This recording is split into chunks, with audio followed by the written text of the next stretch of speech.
എല്ലാവർക്കും എൻ്റെ പുതിയൊരു വീഡിയോയിലേക്ക് വീണ്ടും സ്വാഗതം. ഇന്ന് ഞാൻ വന്നിട്ടുള്ളത് ഒരു പ്രൊഡക്റ്റിൻ്റെ റിവ്യൂ ആയിട്ടാണ്.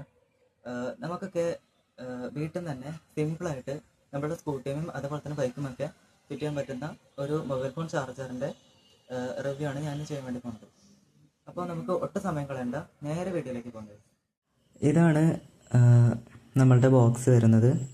ബോക്സ് അത്യാവശ്യം നല്ല രീതിക്ക് ചളങ്ങിയിട്ടുണ്ട് കേട്ടോ. നമ്മളടുത്ത് കിട്ടുമ്പോൾ തന്നെ ഇങ്ങനെ തന്നെ ആയിരുന്നു. അപ്പോൾ എന്തായാലും ഉള്ളത്തെ പ്രൊഡക്റ്റിനൊന്നും പറ്റില്ല എന്ന് വിശ്വസിക്കുന്നു. ഈ പേപ്പർ ഞാൻ കയറിയതാട്ടോ. പിന്നെ നമ്മളെ ബോക്സ് ഓപ്പൺ ചെയ്യുകയാണെന്ന് വെച്ചെങ്കിൽ ഇത്രയും സാധനങ്ങളാണ്. ആദ്യം ഒരു വയറുണ്ട്, പിന്നെ നമ്മുടെ മെയിൻ സാധനം ചാർജറുണ്ട്, പിന്നെ 2 കണക്ടറും കൂടി ഉണ്ട്. ഇത്രയും സാധനങ്ങളാണ് ഈ ഒരു ബോക്സിലുള്ളത്. പിന്നെ ഒരു വാറൻറ്റി കാർഡും കൂടി കിട്ടുന്നുണ്ടോ, ചെറിയൊരു കാർഡാണ്. അപ്പോൾ ഇതാണ് നമ്മളുടെ മെയിൻ പ്രൊഡക്റ്റ് എന്ന് പറയുന്നത്. നല്ല രീതിക്ക് ക്വാളിറ്റി തോന്നിക്കുന്നുണ്ട് കേട്ടോ. പ്ലാസ്റ്റിക് ആണ് ബോഡി വരുന്നത്. പിന്നെ ഇതിൽ 2 USB പോർട്ട് കൊടുത്തിട്ടുണ്ട്. ഒന്ന് ടൈപ്പ് സി പോർട്ടാണ്, പിന്നെ ഒന്ന് ടൈപ്പ് എ ആണ്. ടൈപ്പ് എ കൂടെ 22.5 വാട്ട്സ് ആണ് ഇതിൽ സപ്പോർട്ട് ചെയ്യുന്നത്. ടൈപ്പ് സി കൂടെ 33 വാട്ട്സ് ആണ് സംതിങ് ആണ് പറയണത്. പിന്നെ ഇതിൻ്റെ ബാക്കിലത്തെ കണക്ടർ കണ്ടോ, നല്ല പോസിറ്റീവ് നെഗറ്റീവ് ഒക്കെ അതിൽ കറക്റ്റായിട്ട് കൊടുത്തിട്ടുണ്ട്. അതൊരിക്കലും നമ്മൾ മാറി കൊടുക്കാൻ വേണ്ടി പാടില്ല. പിന്നെ ഇതിൽ എന്തൊക്കെ എഴുത്തുമുത്തൊക്കെ കൊടുത്തിട്ടുണ്ട്. ഈ ഒരു തിരിക്കുന്ന സാധനം നമ്മുടെ ചാർജർ നല്ല രീതിക്ക് ടൈറ്റാക്കി വെക്കാനുള്ളൊരു സെറ്റപ്പാണ് കൊടുത്തിട്ടുള്ളത്. ഇത് പിന്നിന്ന് ടൈറ്റാക്കിയിട്ട് വെക്കുകയാണ് ചെയ്യുക കേട്ടോ. അത് നമുക്ക് വീഡിയോ കാണുമ്പോൾ അറിയാം. പിന്നെ വരുന്നത് ഇതിൻ്റെ തൊട്ട് മുമ്പിൽ തന്നെ ഒരു റബ്ബറിൻ്റെ ഒരു സ്ട്രാപ്പും കൂടി കൊടുത്തിട്ടുണ്ട്. അതെന്താ വെച്ചിട്ടുണ്ടെങ്കിൽ നമ്മുടെ വെള്ളമൊക്കെ ഉള്ളിലേക്ക് കയറാതിരിക്കാൻ വേണ്ടിയിട്ടൊക്കെ കൊടുത്തിട്ടുണ്ട്. പിന്നെ അവരുടെ ബ്രാൻഡിങ്ങും പ്രോട്ടോണിക്സ് എന്ന് പറഞ്ഞിട്ട് നല്ലൊരു ഡിസൈനിൽ തന്നെ അവർ കൊടുത്തിട്ടുണ്ട്. പിന്നെ നമുക്ക് വരികയാണെന്ന് വെച്ചാൽ നമ്മുടെ കണക്ടറാണ്. നല്ല ക്വാളിറ്റി ഉള്ള വയർ തന്നെയാണ് അവർ ഇതിൻ്റെ ഒപ്പം കൊടുത്തിട്ടുള്ളത്. ഞാൻ വിചാരിച്ചത് വയറൊക്കെ നമ്മൾ തന്നെ സ്വന്തമായിട്ട് വാങ്ങേണ്ടി വരുന്നതാണ് വിചാരിച്ചത്. പക്ഷേ ഇത് അവർ ബോക്സിൻ്റെ ഒപ്പം തന്നെ കൊടുത്തിട്ടുണ്ട്. ഞാനത് ശ്രദ്ധിച്ചിട്ടുണ്ടായിരുന്നില്ല. നല്ല 1 മീറ്റർ സംതിങ് ലെങ്ത്തുള്ളൊരു വയറാണ് കൊടുത്തിട്ടുള്ളത്. പിന്നെ വയറുമ്പോൾ തന്നെ ഇത് ഫ്യൂസ് വരുന്നുണ്ട് കേട്ടോ. അപ്പോൾ നമുക്ക് സേഫായിട്ട് യൂസ് ചെയ്യാൻ പറ്റും. ഇതേപോലെ 2 കണക്ടർ, ഇത് നമുക്ക് ചാർജർമ കണക്ട് ചെയ്യാനുള്ളതാണ് 2 കണക്ടർ. പിന്നെ വരുന്നത് 2 ഈ സാധനം എന്തിനാന്ന് തന്നെ നിൽക്കാൻ കൂടി അറിയില്ല കേട്ടോ. അപ്പോൾ ഇതാണ് നമ്മളുടെ ചാർജർ കണക്ട് ചെയ്യാനുള്ള പോർട്ട്. ഇത് നമ്മളെ ആക്സസ് 125 ഒക്കെ സാധാരണ കൊടുത്തിട്ടുള്ളതാണ്. അപ്പോൾ ഇതിങ്ങനെയാണ് നമ്മൾ ഈ ഒരു പോസിറ്റീവ് നെഗറ്റീവ് ഒരു കാരണവശാലും മാറി കൊടുക്കാൻ പാടില്ല. അത് കമ്പനി തന്നെ പറയുന്നുണ്ട് കേട്ടോ. അപ്പോൾ ഒന്നും കൂടി ടൈറ്റ് ഉണ്ടോയെന്ന് ചെക്ക് ചെയ്യാം. നല്ല രീതിക്ക് ടൈറ്റ് ഉണ്ട്. 2 സ്റ്റെപ്പ് വെരിഫിക്കേഷൻ. അപ്പോൾ ഇനിയാണ് നമ്മളുടെ പണി തുടങ്ങുന്നത്. നമുക്ക് ആദ്യം ഇതിൻ്റെ ഫ്രണ്ട് പാനലൊന്ന് അഴിച്ചു വെക്കണം. അത് ഫ്രണ്ട് പാനൽ ഞാൻ ഒരു സ്ക്രൂ നേരത്തെ തന്നെ അഴിച്ചു വെച്ചിട്ടുണ്ട് കേട്ടോ. അപ്പോൾ നമുക്കതൊന്ന് റിമൂവ് ചെയ്യാം. റിമൂവ് ചെയ്യുമ്പോൾ തന്നെ നമുക്ക് അതിൽ അറിയാൻ പറ്റും. നല്ല രീതിക്ക് പൊടിയൊക്കെ പിടിച്ചിട്ടുണ്ട്. നമുക്ക് അതൊക്കെ ഒന്ന് തുടച്ച് വൃത്തിയാക്കണം. അപ്പോൾ ആദ്യം തന്നെ ഞാൻ ആ ചാർജറിൻ്റെ അത് ഫിറ്റ് ചെയ്യാൻ വേണ്ടിയിട്ടാണ് പോകുന്നത്. വയർ ഇങ്ങനെ എടുത്തതിന് ശേഷം ഇങ്ങനെ അതിൻ്റെ ഉള്ളിലേക്ക് കയറ്റി വയ്ക്കുക. ഒക്കെ കറക്റ്റ് ആക്കിയതിന് ശേഷം മാത്രം നമ്മൾ ആ സാധനം ഇട്ട് ടൈറ്റാക്കാൻ പാടുള്ളൂ. അതിൻ്റെ പൊസിഷനും കാര്യങ്ങളും ഒക്കെ കറക്റ്റായി നോക്കണം കേട്ടോ. ഞാൻ ക്യാമറയിൽ കാണിക്കുന്നില്ല. ഇതിൽ പ്രത്യേകിച്ചൊന്നും ചെയ്യാനൊന്നുമില്ല. നമ്മളെ ഇതിങ്ങനെ ഉള്ളിൽ കൂടെ ഇടാം, പിന്നെ അത് ടൈറ്റാക്കാം. നല്ല രീതിക്ക് തന്നെ ടൈറ്റാക്കി കൊടുക്കണം. വണ്ടി ഓടുമ്പോൾ ഇങ്ങനെ കുണ്ടും കുഴിയും കാര്യങ്ങളൊക്കെ അതിലൊക്കെ ചാടുമ്പോൾ ഇതിങ്ങനെ ലൂസായി വരാൻ ചാൻസ് ഉണ്ട്. അപ്പോൾ അതിനൊന്നും ഒരു ഇടയും വരുത്താതെ കറക്റ്റായിട്ട് നല്ല രീതിക്ക് ടൈറ്റാക്കാൻ വേണ്ടി ശ്രമിക്കുക. ഒരു കാര്യം പറയാൻ വിട്ടുപോയി. നമ്മുടെ ഈ ചാർജർ സപ്പോർട്ട് ചെയ്യുന്നത് 12 വോൾട്ട് മുതൽ 24 വോൾട്ട് വരെ കേട്ടോ.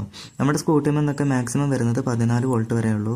അപ്പോൾ നമുക്ക് സേഫായിട്ട് ഇത് യൂസ് ചെയ്യാൻ പറ്റും. അപ്പോൾ നമ്മൾ നല്ല രീതിക്ക് ടൈറ്റാക്കി കൊടുത്തിട്ടുണ്ട് കേട്ടോ. ഇനി നമുക്ക് നമ്മുടെ ബാറ്ററിയും കാര്യങ്ങളൊക്കെ കണക്ഷൻ കൊടുക്കുന്നതിന് മുമ്പേ നല്ല രീതിക്ക് ഒന്ന് ക്ലീൻ ആക്കി എടുക്കണം. അതിന് വേണ്ടിയിട്ട് ഞാനിപ്പോൾ ഒരു തുണി എടുത്തിട്ടുണ്ട്. നനഞ്ഞ തുണിയൊന്നും ഒരു കാരണവശാലും അതിൻ്റെ ഉള്ളിലേക്ക് അടുപ്പിക്കുകയും ചെയ്യരുത് കേട്ടോ. ഒരു കാരണവശാലും തുടയ്ക്കരുത്. നനഞ്ഞ തുണിയൊന്നും ഉള്ളിലേക്ക് കൊണ്ടുപോകാനേ പാടില്ല. നല്ല രീതിക്ക് തന്നെ ഒരു കോട്ടൺ തുണി വെച്ചിട്ട് നല്ല രീതിക്ക് ക്ലീൻ ആക്കി എടുക്കുക.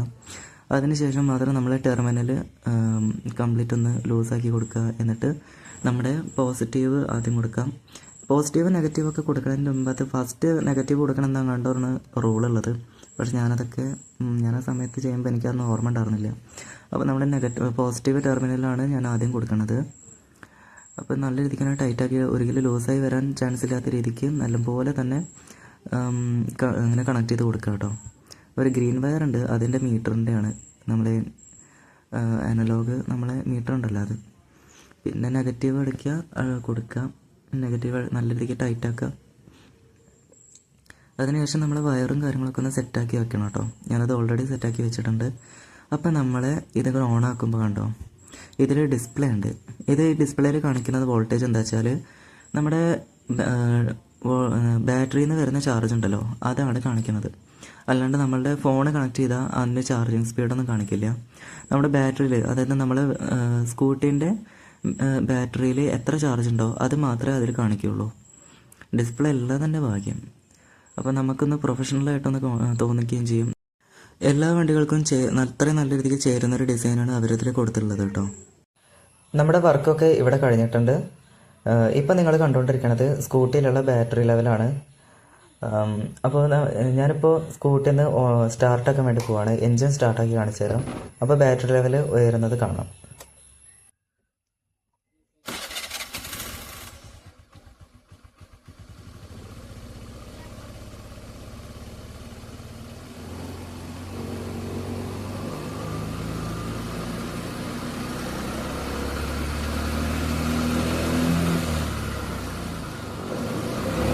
നമ്മളിപ്പോൾ സ്കൂട്ടി എത്ര ആക്സിലേറ്റർ കൊടുത്താലും എത്ര സ്പീഡിൽ പോയി കഴിഞ്ഞാലും ഇത് 14 വോൾട്ട് വരെ മാത്രമേ എത്തുള്ളൂ. അത്രേ പാടുള്ളൂ. കാരണം എന്താ വെച്ചിട്ടുണ്ടെങ്കിൽ നമ്മൾ ബാറ്ററി റീചാർജ് ആവാൻ വേണ്ട വോൾട്ടേജ് 14 വോൾട്ടാണ്. 12 വോൾട്ട് അല്ലെങ്കിൽ 14 വോൾട്ട് വരെ വരാൻ പാടുള്ളൂ. അപ്പോൾ അത്രയും വോൾട്ടേജ് തന്നെയാണ് ഈ ഒരു സാധനത്തേക്കും വരിക, ഈ ഒരു ചാർജറിലേക്കും വരിക. അപ്പോൾ ഈ ഒരു ചാർജർ 24 വോൾട്ട് വരെ സപ്പോർട്ട് ചെയ്യുന്നതുകൊണ്ട് നമുക്ക് പ്രശ്നമൊന്നും ഇല്ലാണ്ട് യൂസ് ചെയ്യാൻ പറ്റും. അപ്പോൾ ഈ ഒരു ചാർജർ വെച്ചിട്ട് നമ്മൾ ജസ്റ്റ് ഒന്ന് ഫോൺ ചാർജ് ചെയ്യാൻ വേണ്ടി പോവുകയാണ്. ഒന്ന് ട്രയൽ നോക്കാൻ വേണ്ടിയിട്ടാണ്. അപ്പോൾ നമ്മളിത് ഒരു സ്വിച്ച് നെക്കി കഴിഞ്ഞിട്ടുണ്ടെങ്കിൽ, ആ ബട്ടൺ നെക്കി കഴിഞ്ഞിട്ടുണ്ടെങ്കിൽ നമുക്കിങ്ങനെ ചാർജിങ് ഇൻഡിക്കേറ്ററും കാര്യങ്ങളൊക്കെ അറിയാം. അതൊരു പ്രാവശ്യം അമർത്തി കഴിഞ്ഞാൽ ഓണാവും, ഒരു പ്രാവശ്യം കൂടി അമർത്തി കഴിഞ്ഞാൽ ഓഫ് ആവും. അങ്ങനെയാണ് ഇതിൻ്റെ ഫങ്ഷൻ വരുന്നത്. അപ്പോൾ നമ്മളതിൽ USB A ടൈപ്പാണ് ഞാൻ യൂസ് ചെയ്യുന്നത്. ഐഫോണാണ് എടുത്തുള്ളത്. അപ്പോൾ അതിൽ ഞാൻ ജസ്റ്റ് ഒന്ന് ചാർജിങ് കാണിക്കുന്നുണ്ട് കേട്ടോ. ഫാസ്റ്റ് ചാർജിങ് എത്രയാണെന്നൊന്നും അറിയില്ല. അപ്പോൾ ഞാൻ ജസ്റ്റ് ഒന്ന് എൻ്റെ ആൻഡ്രോയിഡ് ഫോണിൽ ചാർജിങ്ങിൻ്റെ കാര്യങ്ങളൊന്ന് സ്ക്രീൻ റെക്കോർഡ് ചെയ്തിട്ടുണ്ട്, ഒന്നും കൂടിയും ഡീറ്റെയിൽ ആയിട്ട് അറിയാൻ വേണ്ടിയിട്ട്. അപ്പോൾ അത് കയറുമ്പോൾ തന്നെ 20-26 ഒക്കെ കയറുന്നുണ്ട്, 26 വാട്ട്സിലൊക്കെ കയറുന്നുണ്ട്. അപ്പോൾ ഇങ്ങനെയാണ് ഇതിൻ്റെ ചാർജിങ് സ്പീഡും കാര്യങ്ങളൊക്കെ വരുന്നത്. ഇപ്പോൾ 31%. ഇപ്പോൾ ചാർജ് 31% ഇപ്പോൾ ബാറ്ററി ലെവലുള്ളത്. ഇപ്പോൾ 11.99 വാട്ടിലാണ് കയറുന്നത്. അപ്പോൾ ഇങ്ങനെയാണ് ഇതിൻ്റെ ചാർജിങ് സ്പീഡും കാര്യങ്ങളൊക്കെ വരുന്നത്. അപ്പോൾ ഇത്രയൊക്കെ തന്നെയാണ് നമ്മളുടെ ഇന്നത്തെ വീഡിയോ. നിങ്ങൾക്ക് ഈ ഒരു വീഡിയോ ഇഷ്ടപ്പെട്ടെങ്കിൽ ലൈക്ക് ചെയ്യാനും ഷെയർ ചെയ്യാനും സബ്സ്ക്രൈബ് ചെയ്യാനും മറക്കരുത്. അപ്പോൾ നിങ്ങൾക്കിത് വാങ്ങാൻ താല്പര്യം ഉണ്ടെങ്കിൽ ഞാൻ ഡീറ്റെയിൽസും കാര്യങ്ങളൊക്കെ നമ്മൾ ഡിസ്ക്രിപ്ഷനിലിടാം. അപ്പോൾ അടുത്തൊരു നല്ല വീഡിയോ ആയിട്ട് വീണ്ടും കാണാം ഗൈസ്. അതുവരയ്ക്കും ബൈ.